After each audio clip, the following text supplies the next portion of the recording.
नमस्कार, मैं हूं आपके साथ मयंक मिश्रा। आज 19 तारीख है, 19 तारीख की सुबह है और इस वक्त की सबसे बड़ी खबर ईरान की तरफ से दुबई पर, यूएई पर 2 बैलिस्टिक मिसाइल्स दागी गई हैं। देखिए, बहुत अहम खबर जो यूएई की तरफ से दावा किया गया और बड़े समय बाद ये हुआ है। देखिए, करीब जून के बाद शायद ये पहला हमला है और ईरान की तरफ से यूएई ने दावा किया है कि ईरान की तरफ से 2 बैलिस्टिक मिसाइल्स दागी गई और यूएई ने इन्हें दोनों ही मिसाइल्स को इंटरसेप्ट करने का जो है वो दावा किया है। देखिए, खबरें हैं, major missile scare has erupted over the UAE with the defense ministry saying 2 ballistic missiles were launched from Iran towards the country as US Iran negotiations ended। जो यूएई की तरफ से कहा गया कि जैसे ही अमेरिका और ईरान के बीच में एमओयू खत्म हुआ है, उसके बाद अब ईरान की तरफ से यूएई पर स्ट्राइक की गई और 2 बैलिस्टिक मिसाइल दागी गई। देखिए, असल में हुआ क्या, पूरी कहानी समझिए। कल शाम को और रात के समय अचानक जो है वो यूएई में अलर्ट जारी कर दिए गए। लोगों के मोबाइल पर जो है वो मैसेज आने लगे कि दुबई पर और यूएई में कहीं भी, किसी भी जगह, अबू धाबी में, दुबई में मिसाइल अटैक हो सकते हैं, बैलिस्टिक मिसाइल से हमला हो सकता है। आप सुरक्षित जगह चले जाइए और अपनी सुरक्षा का इंतजाम कीजिए। इस तरह के हजारों मैसेज जो है वो सर्कुलेट किए गए और कई जगह अलार्म्स भी बजाए गए और ये माना जा रहा था कि अब कभी भी जो है बैलिस्टिक मिसाइल्स अटैक हो सकता है। अब ये साफ नहीं था कि ये अटैक हूती करने जा रहा है, ईरान करने जा रहा है, या कैसे होने जा रहा है अटैक। शायद अमेरिका की खुफिया एजेंसीज ने, CIA ने जानकारी दी हो यूएई को कि अटैक होने जा रहा है और उसके चंद मिनटों बाद ही ये खबर आ गई कि ईरान की तरफ से बैलिस्टिक मिसाइल्स दागी गई हैं यूएई के ऊपर। हालांकि यूएई कह रहा है कि हमने उसको इंटरसेप्ट कर दिया, लेकिन अगर मिसाइल्स गिरी भी हैं तो इसके बारे में जानकारी साफ नहीं आती है, जल्दी नहीं आती है, क्योंकि यूएई ऐसी खबरें रिलीज नहीं करता है, काफ़ी वक्त लग जाता है। अब देखिए, हालात ये है, इसको दरअसल एक वार्निंग शॉट माना जा रहा है। ये कहा जा रहा है कि ईरान ने अब अपनी उस डॉक्ट्रिन को अपना लिया है जिसमें अब हमले ईरान करेगा। अब तक आपने क्या देखा था, इजराइल हमले कर रहा है, अमेरिका हमले कर रहा है अलग अलग मुद्दों को लेकर। कभी न्यूक्लियर मामले का मुद्दा ले लेते हैं, कभी हॉर्मूज ले लेते हैं और जो है हमले शुरू हो जाते हैं।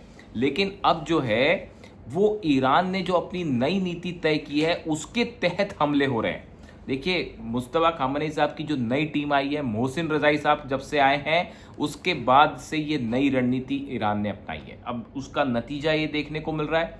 आप देख लीजिए कि एक तरफ सऊदी जो है वो हूती लगातार हमले कर रहा है सऊदी पर। कल अरामको पर हमला हुआ, ऑयल फील्ड्स पर दावा किया गया कि वहां पर जो है ड्रोन्स स्ट्राइक की गई है, जो कि पिछले एक हफ्ते के अंदर तीसरा हमला है। इसके अलावा आप ये देखिए कि हॉर्मूज में लगातार जहाज जल रहे हैं। कल फिर ईरान ने जो है एक जहाज पर हमला किया और उसको जला दिया और उसके बाद रात होते होते एक खबर आ गई कि यूएई के ऊपर बैलिस्टिक मिसाइल से अटैक हुआ है। अब ये माना जा रहा है कि ये ईरान की तरफ से एक नई जंग की शुरुआत है और ये ऐलान जंग है। ईरान की तरफ से साफ कहा गया कि एमओयू की शर्तों को मानिए तभी ये मामला रुकेगा। पहले मुआवजा दीजिए, जो संपत्ति एसेट्स आपने जो है फ्रीज कर रखी है वो दीजिए, हॉर्मूज से अपनी सेना हटाइए, अमेरिका के जो बेसिस हैं वो खाली करिए। ये तमाम शर्तें अब ईरान की तरफ से रख दी गई हैं डोनाल्ड ट्रंप के ऊपर कि अगर इनका पालन नहीं करोगे तो अब उसके बाद एस्केलेशन देखोगे, आप हमले देखोगे। अब तक अमेरिका ने हमले किए, इजराइल ने हमले किए, अब बारी ईरान की। इसीलिए मैं शुरू से कह रहा था कि ये एमओयू जो है वो सफल नहीं हो पाएगा।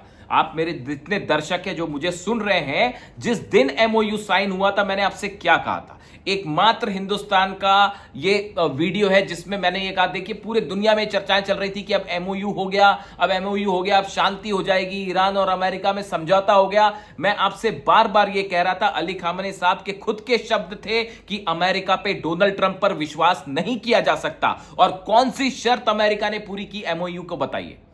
सबसे पहली बात थी कि जो मुआवजा है वो दिया जाएगा, संपत्तियां रिलीज की जाएंगी। ईरान यही कह रहा है। कल जो है गलीबाफ साहब ने ईरान की संसद में भी ये बात कही और बाहर भी ये बात कही, मुआवजा नहीं दिया गया, संपत्ति एसेट्स जो फ्रीज है वो रिलीज नहीं किए गए, जबकि ये एमओयू का हिस्सा थे। सेना जो खड़ी है अमेरिका की वापस जाएगी। क्या वापस गई सेना? एक भी शर्त पूरी नहीं हुई। ये अली खामेनी साहब अच्छी तरह से जानते थे। उन्होंने ईरान पर 30 साल ऐसे ही शासन नहीं किया। वो जानते थे कि अमेरिका की नीयत क्या है। ये हमेशा बात अली खामेनी साहब की तरफ से कही गई। अली खामेनी साहब की तरफ से हमेशा यह बात कही जा रही थी कि अमेरिका से बातचीत का कोई मतलब नहीं है। ईरान का सुप्रीम लीडर, ईरान के सुप्रीम लीडर अगर यह बात कह रहे हैं तो उसका कोई मकसद होगा। वो कुछ विजन रखते थे और आज देखिए उनकी एक एक बात सही साबित हो रही है। बस इसीलिए मैंने यह दावा किया था। कई लोगों ने मुझसे पूछा कि आपने यह दावा क्यों किया था कि एमओयू फेल हो जाएगा। आज वो फेल हुआ, अल्टीमेटली खबर सही साबित हुई। इसलिए हुआ क्योंकि मैं एग्जैक्टली उनकी बातों को समझ पा रहा था जो अली खामेनी साहब कह रहे थे कि इनका मकसद जो है वो दूसरे देशों में जाकर उसकी संपत्ति पर कब्जा करना, उसके ऑयल रिजर्व पर कब्जा करना, वहां पर अपना प्रभाव जमाना और डिवाइड एंड रूल वाली पॉलिसी करना है। ये अली खामेनी साहब पहले ही कह चुके थे। तो जब किसी की, देखिए वो क्यों विश्वास नहीं करते थे अमेरिका पे, इसीलिए क्योंकि उनका यह मानना था कि अमेरिका की नीयत साफ नहीं है।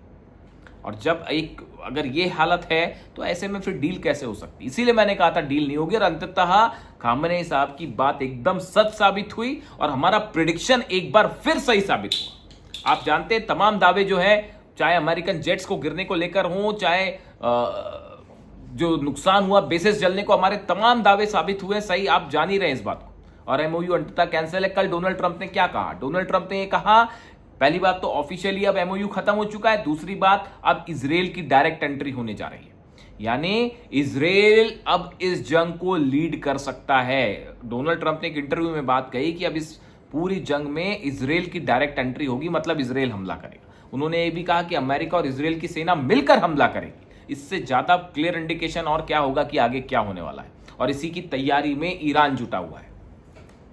और जुटा ही नहीं है साहब, उसने जो है प्रीएम्प्टिव स्ट्राइक यही होती है कि अगर आपने ब्लॉकेड हटाइए वरना यूएई जलेगा, ब्लॉकेड हटाइए वरना सऊदी। आपको क्या लगता है ये सऊदी पे जो हमले हो रहे हैं, रैमको पे हमले हूती कर रहा है, हूती की मिसाइल, आप सोचिए लाल सागर में बाबल मंदेब में सऊदी के एक जहाज को जला दिया गया। और वो जहाज पर हमले कैसे हुए? मिसाइल से हमला हुआ, मिसाइल्स दागी गई, हमला किया। मिसाइल्स को गिराने के लिए साहब आपको जीपीएस टेक्नोलॉजी चाहिए, नेविगेशन चाहिए प्रॉपर, और आपको सैटेलाइट की मदद चाहिए। हूती के पास सैटेलाइट है क्या?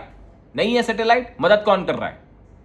रूस कर रहा है, ईरान कर रहा है। कौन मदद कर रहा है? आप ये बात, तमाम एक्सपर्ट्स का ये कहना है कि रूस ने हूतीस को ये जो नेविगेशन और तमाम मिल रही है, ऐसे दावे हो रहे हैं कि सैटेलाइट से मदद, रशिया के सैटेलाइट्स मदद कर रहे हैं। और हूती के खिलाफ आपने जंग छेड़ के बेवजह सऊदी इस जंग में कूद गया जिसकी जरूरत नहीं थी। डोनाल्ड ट्रंप की साजिश यहां कामयाब हो गई, साजिश यहां कामयाब। अब उसका नतीजा क्या हो रहा है? अब पूरा अरब जो है, अरब देशों में एक के बाद एक हमले शुरू होते जा रहे हैं। डोनाल्ड ट्रंप खुद तो नहीं हरा पाए, अमेरिका खुद नहीं हरा पाया ईरान को, पूरी दुनिया जान रही इस बात को। ईरान भारी पड़ गया, इजराइल और अमेरिका दोनों पर भारी पड़ गया। अब हुआ ये कि अब क्या किया जाए, तो मुस्लिम देशों का नेटो बनाया जाए कि मुस्लिम देशों की सेना बनाई जाएगी, वो हॉर्मुज में उसको ईरान से बढ़ा दो, मकसद बस इतना था। लेकिन तुर्की ने उसके लिए मना कर दिया। एर्दोगान से इनकी बात हुई डोनाल्ड ट्रंप की, लेकिन एर्दोगान ने कहा देखिए ऐसा है, ये जो मक्का पैक्ट है हमारा, ये तो हम इलाके में शांति बनाए रखने के लिए है, ये जंग वंग करने के लिए नहीं है। तो वहां से डोनाल्ड ट्रंप को सेटबैक हो गया, वहां से डोनाल्ड ट्रंप को सेटबैक हो गया। अब उसका नतीजा ये है कि जो मक्का पैक्ट के तहत जो मुस्लिम देशों की सेना बना के लाल सागर में या यहाँ एक्शन की बात थी, ये हवा हवाई साबित हो गई फिलहाल। और ईरान ने एमओयू को आगे न बढ़ा के डोनाल्ड ट्रंप के जितनी साजिशें, प्लान्स और अमेरिका के जो प्लान्स थे वो फेल कर दिए। तमाम दुनिया के एक्सपर्ट्स यही बता रहे हैं कि ईरान ने एक स्टेप अहेड जाके, अमेरिका की सोच से एक कदम आगे जाके अपना स्टैंड ले लिया। अब तक तो यही हो रहा था कि हमले ये करते थे, उसके बाद ईरान हमला करता था। इस बार ईरान ने अपनी शर्तों को लेकर खुद स्ट्राइक कर दिए कि ये देखो अब ये होने जा रहा है। ये है ईरान की नई टीम का नया काम करने का तरीका, मोहसिन रजाई साहब का, जो पूरी तरह से अली खामेनी साहब की आइडियोलॉजी पे बेस्ड है कि अगर आपको ये लगता है कि सामने वाला देश हमला करेगा, आप पहले हमला कर दीजिए। और यही फॉलो कर रहा है अब ईरान, इसीलिए यूएई पर स्ट्राइक हुई है, इसीलिए जो है वो सऊदी को लेकर जो हूती का एग्रेसिव, हूती के हर हमले अल्टीमेटली कोऑर्डिनेटेड होते हैं ईरान से, इसमें कोई शक नहीं है। मिसाइल ईरान की है, ईरान टेक्नोलॉजी ईरान की है, तो वो जो हमले हो रहे हैं वो भी वेल प्लान्ड हमले हैं। आप देखिए कल इराक में एक ऑयल फैसिलिटी को जला दिया गया, उसके बाद अगले दिन खबर आ जाती है कि अरामको में कल हमला हो गया। तो एक ये जो ऑयल फैसिलिटीज़, अरब का तेल जल रहा है साहब, और ये कोऑर्डिनेशन के साथ हो रहा है, ये हवा में, ऐसा नहीं है कि अलग अलग हमले हो रहे हैं। सीरिया पर हमले क्यों किए इसराइल ने, वो भी मैं आपको अगले वीडियो में हम उसमें विस्तार से बात करेंगे।